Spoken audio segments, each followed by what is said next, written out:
ele estava a caminho de prender cristãos. Primeira coisa, vocês lembram como que Paulo aparece nas Escrituras? No apedrejamento de Estevão, Atos 7. Atos 7:58, fala que quando as pessoas estavam apedrejando Estevão, que foi o primeiro mártir, o primeiro a morrer, lá diz que um jovem Saulo segurava a capa e consentia no que estava acontecendo. E ali ele presenciou o apedrejamento de Estevão. E logo depois, na sequência da Bíblia ali do relato, em Atos 9, diz que esse homem estava a caminho de Damasco para prender e matar e torturar cristãos. Esse homem eles chamavam ele de touro indomável de perseguidor. Ele odiava, mas ele fazia isso com zelo, porque ele achava que estava fazendo certo. Veja como a religiosidade cega as pessoas. Veja como a pessoa sem Cristo, que está seguindo algum tipo de lei, de entendimento, ela faz coisas em nome de uma crença da cabeça dela, mas ela está indo contrário, totalmente contrário às Escrituras. Vocês conhecem alguém que é zeloso, religioso, moralista, que acha que é certinho, que está fazendo certo, mas que não está andando de acordo com a Bíblia? Assim era Saulo, assim era Paulo. E aí conta que Paulo estava indo ao caminho de Damasco e de repente Deus o alcançou.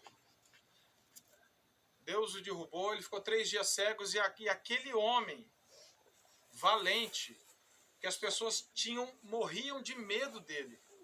Ele ia entrar na cidade como o maior perseguidor. Terrível perseguidor. Como que ele entra na cidade? Cego, tendo que ser acompanhado. Veja como Deus quebranta. Deus já começa quebrantando aquele coração. E ali então, fala em Atos 9, alguns trechos ali, fala que Paulo então entrou lá, depois Deus usou outras pessoas para guiá-lo. E ali ele começou então a responder ao Senhor, ele começou a chamar Deus de Senhor. Ele reconheceu pela graça de Deus que aquilo que aconteceu com ele não foi um mal súbito, não foi um momento de êxtase emocional, mas foi Deus alcançando o coração dele. Então ele começa a chamar Deus de Senhor e disse que quando foram encontrar Saulo ali, ele estava orando. O primeiro sintoma de alguém que é nascido de novo é o desejo de falar com Deus através da oração. Não é de sair fazendo coisa, é de conversar com Deus, de ter Deus como Pai. Você vê essa primeira característica na sua vida, um desejo de orar a Deus, de conversar com Deus, de chamar Deus de Senhor. Aquele homem que estava para matar, agora ele se torna submisso a Deus. E ele começa então, naquele exato momento que Deus o alcançou, a vida dele transformou totalmente. Ele se tornou aquele Paulo que a gente vê maduro no final? Não. Mas começou uma nova mentalidade, porque Paulo mesmo diz em 2 Coríntios que aquele que está em Cristo é nova criatura. As coisas velhas, aquele desejo que Paulo tinha, sumiu. Ele não queria mais perseguir cristãos, ele não queria mais confiar na lei, ele não queria mais seguir o caminho dos fariseus. Ele abandonou aquilo. Mas por quê? Porque ele viu alguma coisa? Porque Deus alcançou o coração dele.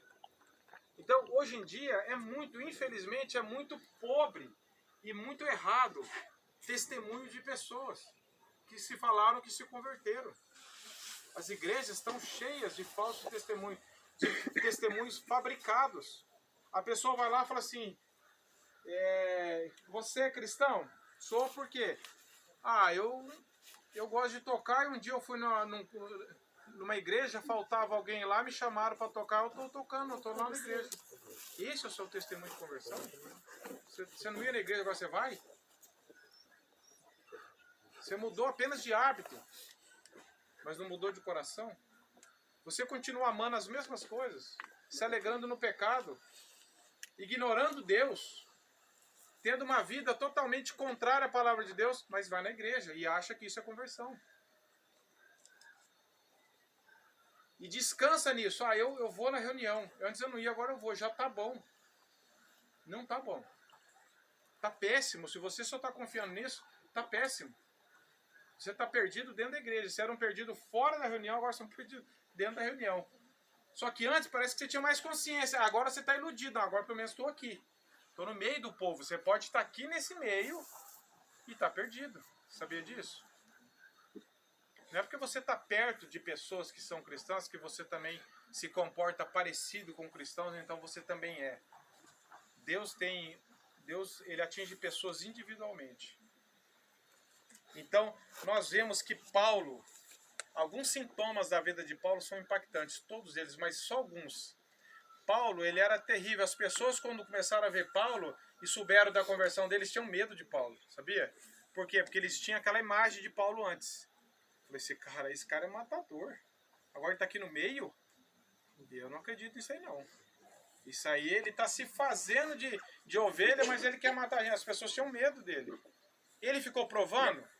Ele ficou querendo mostrar a mudança dele? É natural, consequência de uma vida errada. Ainda, às vezes, fica um pouco para trás, mas Paulo seguia firme pela graça de Deus. E Paulo, então, começou de maior perseguidor a ser o maior perseguido por causa do nome de Cristo. Ele começou a ser perseguido por ser um cristão. Ele começou a ser odiado por causa disso. Nós vemos ele falando, será que compensa então ser cristão? Quando Deus atinge um coração, ele começa a trabalhar fortemente nos nossos afetos. O que é afeto? É desejo, vontade, amor. Você que antes amava o pecado, você que antes amava uma balada, você que antes amava uma pornografia, agora você começa a odiar isso. Porque você fala assim, Senhor, o Senhor deu a sua vida por mim. E eu vou começar agora, continuar na prática do pecado. Foi Paulo quem escreveu as cartas aos Romanos. No capítulo 6, ele fala no verso 12 e 13, não reine, portanto, em vosso corpo mortal. Não reine o pecado, portanto, em vosso corpo mortal. Nem ofereçais os vossos corpos como instrumento de justiça. Paulo está falando assim, se o pecado ainda reina na sua vida, você não é um cristão. Se você só vai na igreja, você não é um cristão. Se você continua amando as mesmas coisas, se você continua tendo os mesmos desejos que você tinha antes, você não é um cristão. Eu não estou falando de luta, eu estou falando de obediência a esse desejo. Luta todos nós temos ainda contra o pecado. Paulo está falando assim, não reine, portanto, em vosso corpo. Reino fala de domínio. Paulo está falando assim, se o pecado ainda tem domínio na sua vida, se você ainda sente prazer em viver na prática do pecado, se você ainda está pensando, qual que é mais legal? Será que é obedecer a Cristo ou não é? Se você ainda está considerando isso não é um bom sinal. Lutas, você tem, eu tenho. Mas a questão é que quando Deus atinge o nosso coração, ele começa a mudar os nossos desejos. Você começa a desejar algo que você não tinha. Que é ler a Bíblia. Que é orar. Que é se importar que você vive na presença de Deus. Você que ignorava isso, você que fazia pouco caso, eu não quero nem saber se Deus me conhece ou não, agora você começa a preocupar com isso. Você começa a ter uma vida que queira agradar a Deus. E como que você vai ter uma vida que quer agradar a Deus? Lendo a Bíblia. Não é do seu jeito, não é do meu jeito. Então você começa a ter uma preocupação. Será que a forma que eu estou vivendo agrada a Deus ou agrada a mim mesmo? Será que as minhas amizades mudaram? Eu continuo firme com as mesmas amizades, com as mesmas pessoas que zombam de Deus, que estão na prática do pecado, eu estou lá no meio me divertindo. Isso não é um bom sinal. Aliás, isso é um péssimo sinal. Será que eu continuo faltando com o desejo de ler a Bíblia? Eu não tenho desejo de ler a Bíblia, de orar. Não tenho desejo. Isso é um péssimo sinal. Eu continuo amando as mesmas coisas que eu amava antes. Eu não vejo mudança no meu coração. Eu não consigo falar que eu amo a Deus, que eu amo a Bíblia, que eu amo estar com os irmãos na igreja. Não só quando tem evento assim, mas uma vida de igreja mesmo, compromisso. Ver o povo de Deus como seus irmãos em Cristo. Você fala, essa é a minha família. Essas são as pessoas que eu quero caminhar junto. Se não tem essas evidências, isso é um péssimo sinal na sua vida e na minha vida. Então, quando Deus começou a alcançar Paulo, ele transformou Paulo. Naquele exato momento, Paulo foi convertido. Paulo não se converteu, Paulo foi convertido.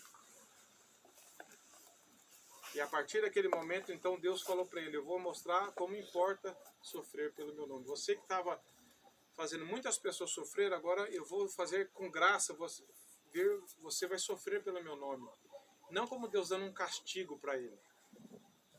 Mas Deus falou assim, ó, você vai ver como que eu vou trabalhar na sua vida e as pessoas vão te odiar. As pessoas não vão gostar do seu jeito, mas você vai ficar firme porque eu vou te sustentar. E Paulo foi o maior plantador de igrejas. Paulo foi a pessoa que a gente pode olhar do nível humano, a pessoa que mais conheceu a Cristo. Foi o maior teólogo. As cartas que ele escreveu, Romanos, Colossenses, Gálatas, Filipenses, as cartas pastorais. Esse homem foi preso, foi açoitado, foi maltratado, foi zombado. E a graça de Deus o sustentou. Esse homem escreveu Filipenses, a carta com um dos temas fortes que é a alegria no Senhor. Ele não estava num resort, ele estava preso por causa do nome de Cristo. E tem alguns textos da palavra de Deus que fala, que Paulo mostra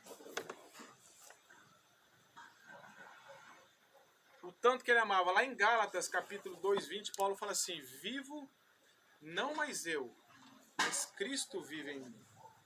A vida que agora eu vivo pela fé no Filho de Deus, que morreu e deu a vida dele por mim.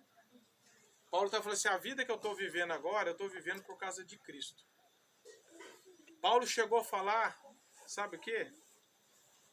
O viver para mim é lucro. Cristo. É Cristo. Cristo. E o morrer é Lucro. Você já imaginou um homem desse falar isso aqui? Isso aqui, meus irmãos, não é gente que está pensando em suicídio. Eu quero morrer porque isso aqui está horrível. Não é isso que Paulo está falando. Paulo amava tanto a Cristo. Ele amava tanto a Cristo. Que se você ler as cartas dele, se você ler Romanos, você vai ver Paulo falando de um assunto. Conhecer a Cristo. Aí você vai falar assim, tá, mas Paulo não conhecia Cristo então? Cristo já não transformou o coração dele? Cristo já não mostrou tanta coisa para ele? Paulo ainda queria conhecer Cristo. Mas espera aí, o que é conhecer a Cristo então? Se Paulo já era um cristão, se Deus já estava usando tanto Paulo para plantar igrejas, para evangelizar pessoas, para pregar em sinagogas, e Paulo falou assim, eu quero desejar conhecer a Cristo. Porque nós confundimos conhecimento com saber intelectual. Você pode saber sobre um monte de coisa. Você pode saber sobre a vida da pessoa que você mais admira nesse mundo. Pode ser um jogador de futebol, alguma outra celebridade nesse mundo. Você pode ler sobre ele. Mas Paulo não estava querendo saber sobre Cristo. Paulo queria amar a Cristo. Paulo queria relacionar com Cristo. Porque Paulo tinha uma visão seguinte. Esse Jesus, ele deu a vida dele por mim quando eu mereci o inferno.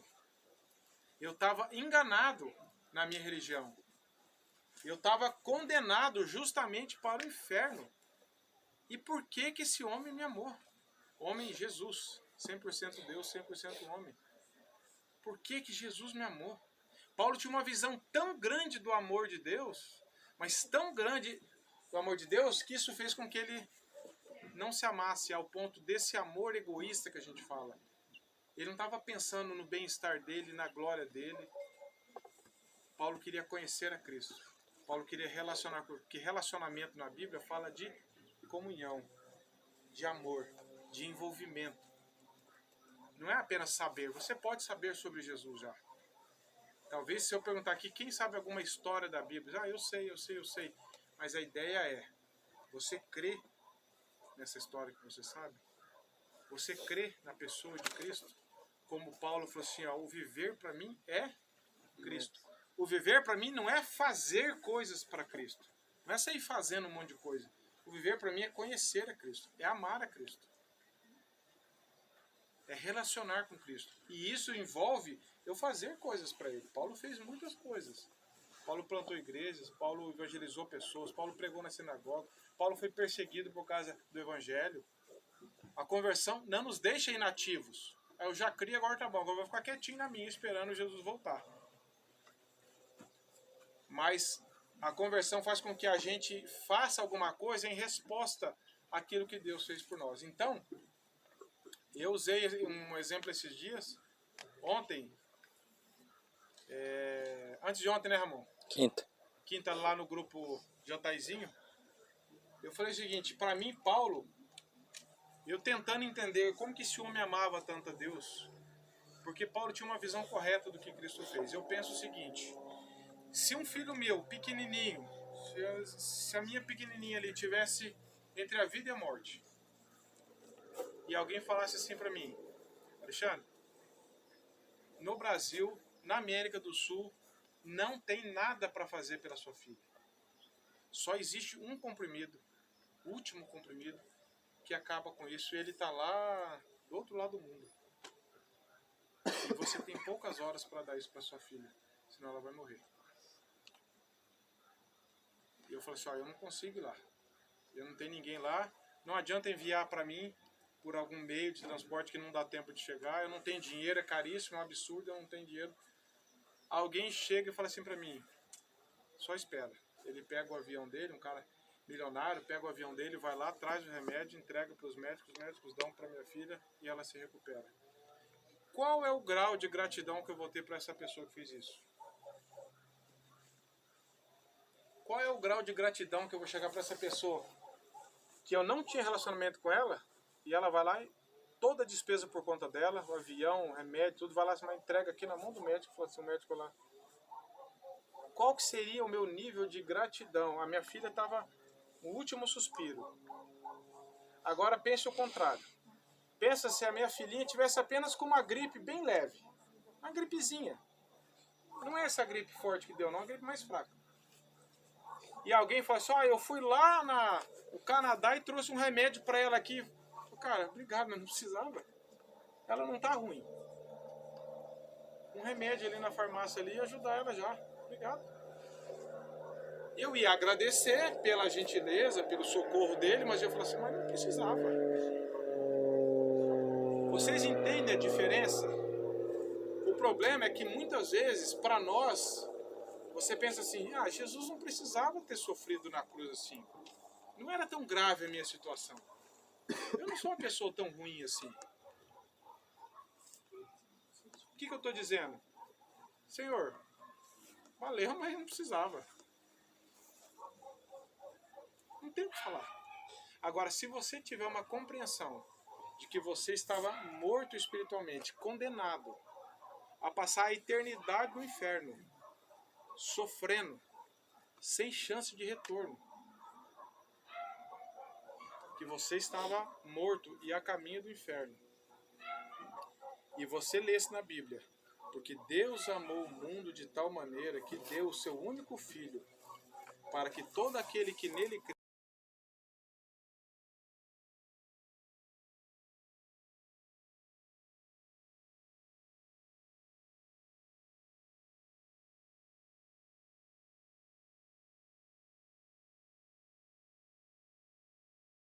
não conseguir encontrar Deus, aí você tem uma compreensão da sua situação passada e do que Deus fez por você, da vida que Ele te deu. Qual é o nível de gratidão que você teria para esse Deus? É muito maior do que o que eu teria para esse médico. O problema é que nós pensamos o seguinte, a minha situação não era tão ruim. Paulo não, Paulo tinha plena certeza. Eu era morto, eu estava condenado. E tem uma frase de um teólogo que chama de Basílio, acho que é do século III, fantástica, ele diz assim, Satanás, presta atenção nisso aqui, Satanás não tem como tornar o inferno atraente. Não tem como. O que Satanás vai falar com o inferno atraente? Não tem como. sabe o que ele faz? Ele torna atraente o caminho que leva até lá. Por que que tantas pessoas estão iludidas no caminho de pecado? Um caminho atraente, de prazer transitório, de prazer pecaminoso, porque Satanás ele tenta enganar, e ele consegue enganar, fazer com que você esteja no caminho largo que a Bíblia descreve lá em Mateus 7. Caminho largo, mas que conduz à perdição. Ele torna esse caminho largo atraente, mas ele esconde a perdição lá. Então as pessoas estão iludidas num caminho de pecado, de busca por prazer, principalmente na idade de vocês, iludidas, achando que a vida é legal mesmo, e vão festar, e vamos aproveitar, que esse negócio de céu e inferno aí não existe, e se existir no final todo mundo vai para o céu. Então Satanás torna atraente o caminho que leva até lá, mas Jesus não. Jesus vem e mostra para nós a sua condição, você está no caminho de pecado, de morte. E Paulo tinha essa consciência. Por isso que Paulo fala, lá em Filipenses 3:8, deixa eu ler aqui. Meio escuro aqui e eu já estou ficando meio ruim da vista. Filipenses 3:8, olha só o que Paulo fala. A partir do 7 ele diz assim, é mais... O que para mim era lucro, considero perda por causa de Cristo. Sim, deveras considero tudo como perda por causa da sublimidade do conhecimento de Cristo Jesus, meu Senhor, por amor do qual perdi todas as coisas e as considero como refúgio para ganhar a Cristo. E ser achado nele, não tendo justiça própria que procede da lei, senão aqui mediante a fé em Jesus Cristo. Justiça que procede de Deus, baseado na fé. O que Paulo fala? O que para mim era lucro, eu considero perda. Você veja o que a conversão de Deus faz? Aquilo que você tanto amava, que você considerava tudo na sua vida, agora você considera como perda. Por quê? Porque você quer ganhar a Cristo. Você quer ser um jovem comprometido com Cristo. Você quer ser um jovem diferente, só que você não consegue. Você precisa de Cristo. Paulo precisou de Cristo. Você e eu precisamos de Cristo. Não tente ser melhor. Não tente imitar Paulo por força própria. Não tente agora falar, agora eu vou ser certinho. Você não vai ser certinho. Você precisa de Cristo. Você precisa orar, Senhor, ganhe o meu coração. O que o Senhor fez na vida daquele homem, o Senhor não vai me derrubar, eu não vou ficar cego, eu não sou o maior perseguidor da igreja, mas eu sou um pecador igual a Paulo era. E eu preciso da mesma graça que o Senhor alcançou Paulo. Então Paulo fala já no final da vida dele, em 2 Timóteo 4:7, combati um bom combate, guardei a fé. Pela graça de Deus ele combateu, porque a vida cristã é uma vida de combate. Combate contra o pecado, combate contra a zombaria que vão fazer de você por você seguir a Cristo, por você querer ter um namoro santo, vão zombar de você. Por você seguir a Cristo, vão zombar de você. A zombaria sempre foi uma arma de Satanás para tentar acuar os cristãos. O salmista diz no Salmo 119, zombaram muito de mim, mas eu guardei a tua palavra pela tua graça. Você vai ser zombado. Paulo foi, eu vou ser, eu sou, todos nós. Mas se você foi alcançado pela graça, você vai falar assim, eu considero tudo como perda, porque agora eu sou uma nova criatura. Há um novo desejo em mim de servir a Cristo. Então esse Paulo que nós vamos assistir foi alguém que foi alcançado. Ele não nasceu crente. Ele não nasceu bonitinho, fazendo, amando a Deus. E essa é a esperança para mim e para você hoje. Talvez você esteja numa vida, você não é um perseguidor da igreja. Você não matou ninguém. Você não fez ninguém sofrer. Mas você está tendo uma vidinha aí pacata na sua. Iludida. Iludida de que vai na igreja de vez em quando. Ai, eu sou da igreja tal. E daí? Pertencer a alguma igreja é importante? É biblicamente importante. Mas é isso que salva? Não é isso que salva. E as pessoas estão assim, que eu sou da igreja tal. Meu pai era o pastor fulano de tal, meu tataravô era... E daí? Eu quero saber se você crê. Se você ama Jesus. Se você já clamou a Deus para que Deus te alcance como alcançou a vida de Paulo. Porque é somente a partir daí que nós vamos poder ter uma vida realmente contrária que a gente estava tendo. A gente caminhava para cá. Conversão é isso. Eu tô andando para cá e tô achando que tô certo. Aí Deus muda a minha mente. Tem gente que acha que conversão é uma volta de 360 graus, né? Se for, eu vou continuar andando para cá. Conversão é eu dar as costas para aquilo. Eu achava que a vida era isso. Aí Deus me mostrou, Deus me alcançou com a tua graça. Nossa, eu estou totalmente errado. Eu vou para cá. Salmo 119 diz assim: considera os meus passos e volta os meus... Considera os meus caminhos e volta os meus passos para o Senhor. É você ter a Bíblia como a sua única regra de fé e prática. E falar, Senhor, ganha o meu coração.